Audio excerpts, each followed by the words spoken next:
Hai guys, welcome back to my channel. Bagaimana kabar kalian semua? Aku harap kalian baik-baik saja. Oke, udah lama banget aku nggak bikin video di YouTube karena waktu kemarin-kemarin itu ada kerusakan pada aplikasi editan aku guys. Jadi buat bikin video itu males banget karena pasti pas diedit itu nge-lag itu, mungkin karena dari aplikasinya yang kurang support atau dari apanya gitu. Kayak aku itu kurang paham mengenai permasalahan itu. Cuman di video kali ini aku gak bakal bikin video reaction atau video penampakan-penampakan yang terjadi pada saat ini, melainkan aku bakal sharing ke kalian mengenai pengalaman aku terkonfirmasi COVID-19 pada tanggal 17 Juli kemarin gitu. Sebenarnya kalian udah tahu kan COVID-19 itu kayak gimana? Mungkin di antara kalian juga udah ada yang pernah terkonfirmasi COVID-19, tapi ada juga yang mau cek tapi mau ragu-ragu gitu. Makanya kalian harus tonton sampai habis karena di sini aku bakal bikin video tuh dari awal sampai sekarang itu benar-benar komplit banget, benar-benar detail banget gitu. Oke, tak perlu lama-lama, kita langsung aja ke videonya. Ini dia.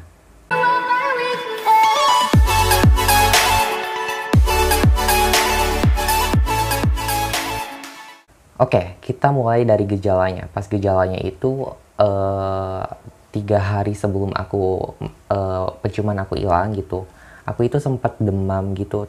Tapi bukan demam kayak demam tinggi gitu, tapi kayak ini loh guys, kayak apa ya, kayak panas dalam gitu menurut aku mah ya, kayak gitu. Terus pas itu udah sehari tuh sembuh tuh, 2 hari ke depannya aku fine fine aja tuh, baik baik aja. Tapi setelah 3 hari dan malamnya itu aku tuh udah kehilangan indera penciuman aku gitu. Sebenarnya gimana ya, pas mandi itu belum sadar kalau indera penciuman aku itu hilang gitu. Dari mulai shampoo, sabun, pasta gigi, semuanya aku kayak seolah tuh biasa aja gitu. Tapi pas aku skincarean pakai parfum udah hilang. Di sana kan kaget banget kan, kaget banget.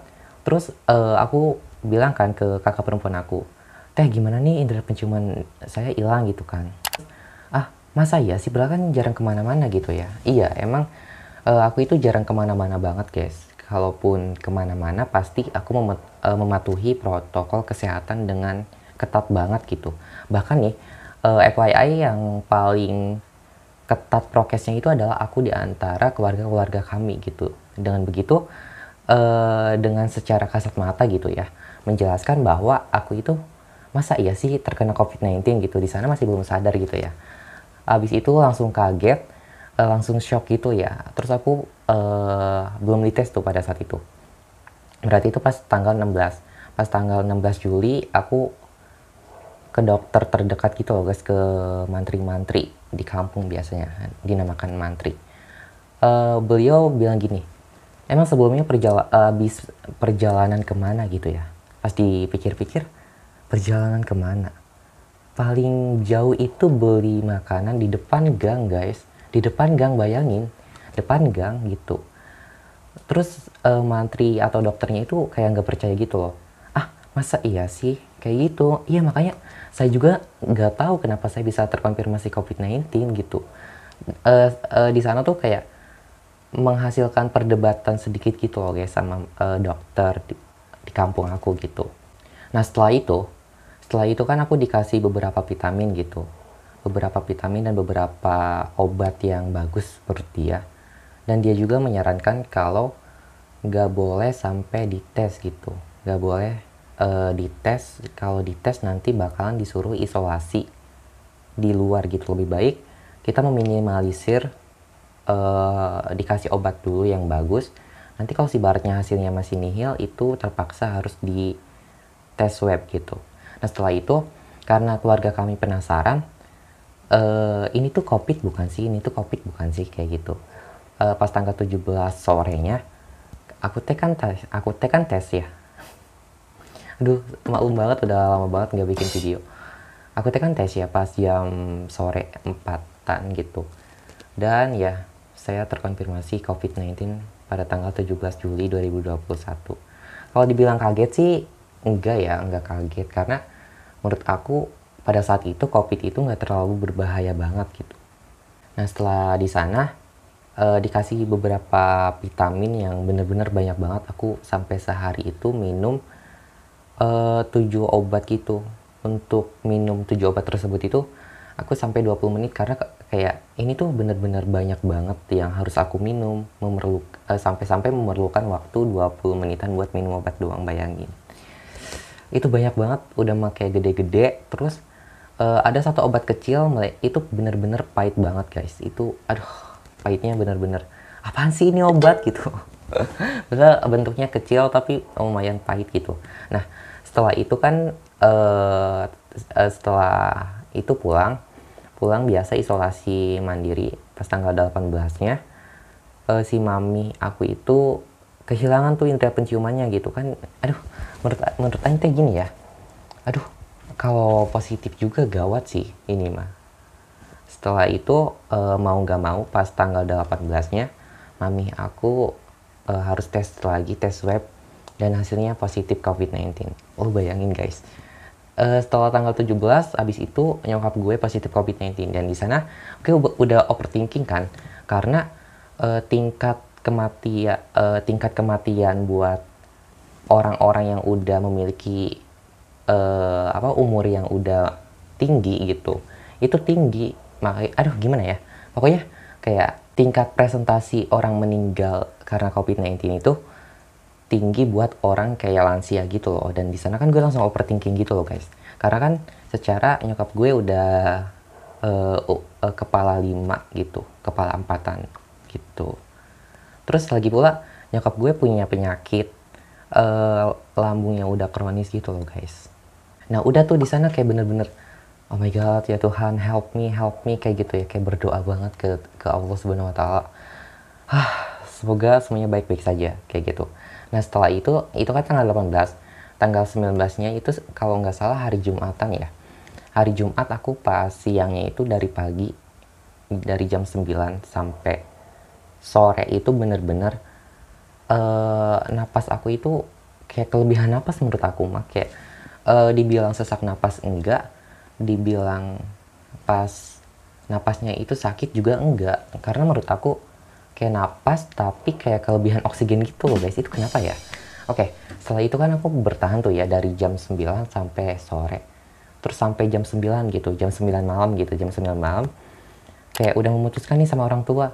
Aduh, mam, kayaknya harus isolasi di rumah sakit deh karena oksigen di dalam tubuh Denny itu udah menurun gitu, udah kayak sesak napas kayak gitu. Sebelum dilarikan ke rumah sakit kan telepon dokter dulu nih, dokter kampung. Pak dokter, ini gimana ya, saya sesak napas nih kayak gitu. Terus dokter tersebut tidak banyak bicara dan langsung itu harus diisolasi di rumah sakit katanya kayak gitu. Terus antara rumah sama rumah sakit itu kan lumayan jauh guys. Sampai waktu itu tuh nyasar gitu. Aku teh kan berangkat jam setengah 12, malam ya, jam setengah 12 malam. Habis itu sampai sana itu sekitar jam setengah 1 dan itu nyasar dulu itu ke Labasan kayak gitu. Setelah sampai rumah sakit itu kan sip-sipan ya, karena pegawainya juga nggak terlalu banyak gitu. Langsung masuk ke ruang IGD, daftar dulu kayak gitu. Habis itu setelah itu langsung minta oksigen. Dok, saya boleh minta oksigen dulu nggak dok, kayak gitu ya. Setelah itu ditanya lah, ini mau rawat inap atau rawat jalan gitu ya. Di sana kan kayak gimana ya, gue juga kan belum bilang kalau gue itu positif COVID-19 gitu ya.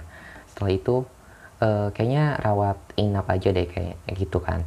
Nah setelah itu udah tahu penyakitnya apa? Belum tahu dok, kayak gitu kan. Di sana masih ragu buat bilang kalau gue itu positif COVID-19 gitu. Setelah itu di ronsen lah tuh, di ronsen habis itu udah keluar hasilnya. Di sana dokter menerangkan bahwa paru-parunya gue itu bolong-bolong gitu, paru-parunya itu kayak bolong-bolong. Di sana kayak surat bacanya itu belum keluar dan keluarnya itu bakal jam 9 pagi kalau nggak salah. Jadi pas dokter sama bokap gue lagi menjelaskan mengenai hasil ronsen gue, itu kan di sana mau diinfus gitu ya guys. Gue mau diinfus dan mau dimasukin ke ruang inap gitu. Terus di sana gue bilang kan kayak gini, dok mohon maaf sebelumnya saya itu sebenarnya terkonfirmasi COVID-19 pada tanggal 17 Juli 2021 gitu. Terus dokter di sana kayak kaget banget dong guys. Terus dokternya itu bilang kayak gini, "Bapak kenapa nggak bilang dari tadi Pak?" Kayak gitu kan. Karena bokap gue itu nggak bilang, karena nyokap gue itu nyuruh diem aja mengenai COVID ini gitu. Nah setelah itu dokter setelah kaget gitu ya, terus dokter bilang kayak gini, "Aduh maaf Pak, ruangan isolasi kami udah penuh," kayak gitu. "Bagaimana kalau dirujuk?" gitu kan. Udahlah tuh dirujuk guys. Setelah dirujuk, dapat tuh rumah sakitnya. Rumah sakit pertama itu nggak terlalu jauh dari rumah sakit yang tadi kami kunjungi gitu.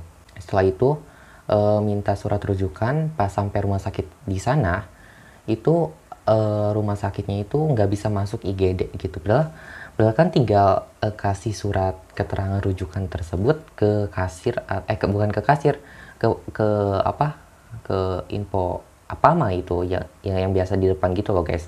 Ke sana dan langsung mungkin dapat perawatan gitu ya. Dan bodohnya setelah orang tersebut atau suster tersebut bilang nggak bisa masuk ke rumah sakit ini karena ada pasien COVID-19 yang tadi barusan masuk IGD gitu. Kami langsung balik lagi, kenapa kami nggak ini gitu, nggak ngasih surat rujukan tersebut gitu kan saya juga terkonfirmasi COVID-19 gitu, sama-sama COVID.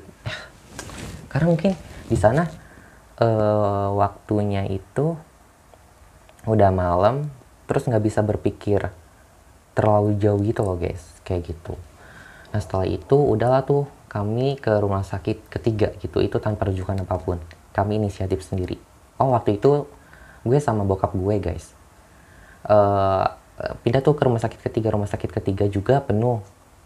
Terus rumah sakit keempat juga penuh gitu. Terus di sana kayak, ya Tuhan, kayaknya gue mau meninggal di sini deh. Kayak gitu, gue sampai berpikir kayak gitu guys. Karena emang benar-benar pas di jalan aja gue pikir kayaknya umur gue udah nggak ada deh. Kayaknya umur gue bakal sampai sini aja deh, kayak gitu. Bener-bener kayak sesak napas gitu loh guys. Karena emang basically kena angin dikit aja udah sesak gitu, apalagi kena angin-angin yang ada di luar, dan itu posisinya dini hari. Itu bayangkan. Mungkin dengan kayak gini Tuhan kayak menguatkan gue supaya ada loh yang membutuhkan oksigen dibandingkan lo, kayak gitu loh. Gue berpikirnya ke sana sih guys. Menurut lo gimana? Setelah itu kan pulang lagi pas besoknya ke klinik yang mengkonfirmasi gue COVID-19. Habis itu gue dijelaskan tuh mengenai ronsen itu. Katanya virus gue udah masuk ke paru-paru gue yang menyebabkan gue sesak napas. Tapi ini nggak terlalu berpengaruh. Disuruh isolasi mandiri lagi. Kayak gitu. Setelah itu dikasih obat beberapa antivirus. Setelah itu alhamdulillah gue sembuh. Kayak gitu, udah nggak sesak napas lagi gitu. Gue isolasi di rumah 16 hari, bukan 14 hari lagi. Itu bayangkan. Sedangkan nyokap gue yang gue khawatirkan, itu nyokap gue isolasinya 14 hari. Kayak gitu. Kayak bener-bener oke, alhamdulillah nyokap gue sembuh duluan, kayak gitu. Oke, tadi adalah pengalaman gue positif COVID-19. Kalau pengalaman kalian gimana guys? Please komen di bawah. Kita berbagi pengalaman. Pesan gue buat kalian yang ragu buat tes tapi memiliki gejala yang sama seperti yang gue ceritain, mendingan kalian tes aja deh supaya bisa memutus rantai COVID-19, kayak gitu guys. Kalau ibaratnya kalian takut di swab, jangan takut. Itu emang agak sakit, tapi ya mau gimana lagi, kayak gitu. Oke guys, thank you so much for watching my video. Jangan lupa klik tombol like, comment, share, and subscribe. Dan jangan lupa untuk nyalain tombol notifikasinya. Oke, see you on next video guys. Bye-bye.